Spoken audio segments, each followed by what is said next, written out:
came through, first as an MA student, and then as a Doctor of Theology student, both at which she excelled enormously in both of those areas.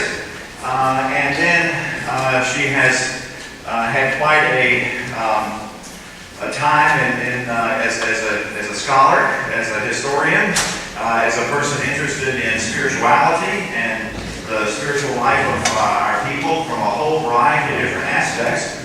And then as God would have it, and I believe, I don't know how she would put this, but I believe that as God would have it, Courtney was in New York on 9/11. She was there on the day it happened, and pretty much dropped what she was doing on that fateful day, and immediately got involved in the Episcopal Church's effort, both that of Trinity Wall Street and St. Paul's Chapel, the Diocese of New York, the Episcopal Church as a whole, not to mention all the community groups and everything else that came together. And Courtney quickly became a leader and a trusted coordinator and theologian and pastor and any number of other things in the midst of that.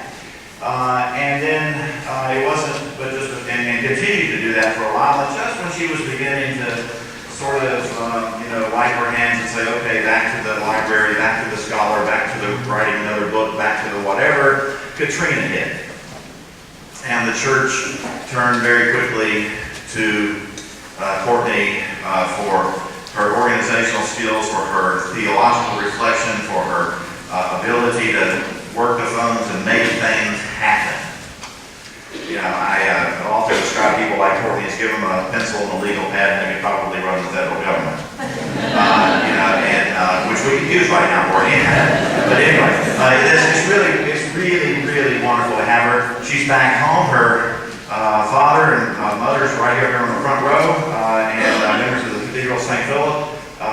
Some of her siblings work here in agencies that live in the orbit of our diocese, and it's just a real treat to have somebody who's walked this way as a pastor and a theologian and a reflector of God's good love, both through the 9/11 experience and then through the experience of Katrina. And through all this has learned a lot of things about how we probably ought to move forward as not only as a nation, but as the people of God in our time and place. So it gives me an absolute joy to ask you to welcome back one of our own, in a real sense, Dr. Courtney Cowart.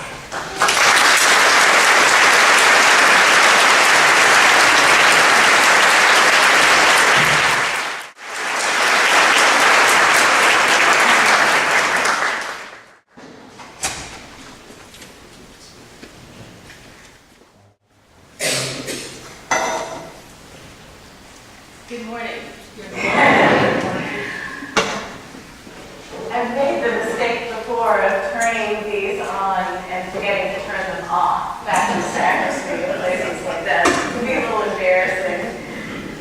So I wait till the last minute to turn it on. It's wonderful to be here this morning, and I was going to start with a prayer, but I think we've actually sung our prayer this morning.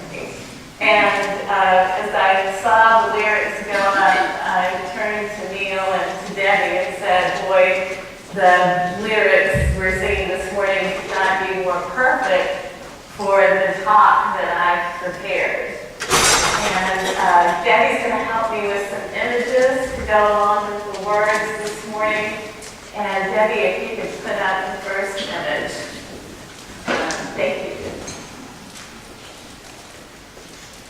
In times of extreme pressure, the pressure of unimaginable loss and of sudden insecurity, what sort of process results in enlarged hearts and institutions with capacities, greater capacities to hold the suffering of the world? Yesterday morning, I had the great good fortune to spend a couple of hours over at Emory with Trace Haythorne and Ellen Purdom at the Fund for Theological Education. And Trace, who is the president of the fund, asked me a question that made me have to kind of rethink what I was going to say to you all today. But it was a great question. It was a question that I wanted to start thinking about the moment that he asked it of me. And what he asked was, if you were to speak to some of the young people who we fund with fellowships to explore theological education and a calling to a vocation in the church, what would the 3 things be that you would say to them set you on the path that you're on now in your ministry? And I thought it was a really great question. And so I started thinking about that. And this is the beginning of my answer. On the morning of 9/11, I was working at Trinity Wall Street, and as fate would have it, that day was a big day in the life of our congregation, because Rowan Williams was coming to film a Lenten series, which we were calling The Shape of Holy Lives. And so I had a big group of theologians, particularly spiritual formation and development theologians from around the country who had gathered that morning to film that. We were supposed to start at 8:45 that morning, and the first plane flew into the first tower about a block and a half from where we were at 8:46. And so the day suddenly shifted direction, and I won't go into all of that, but the first chapter of the book I've written, American Awakening, really gives you almost a blow-by-blow account of that morning. But there were 2 points that morning that I go back to when I think about the question that Trace asked me yesterday. One was when all of us had gathered in the television studio, and we had asked Rose Williams to lead us in prayer.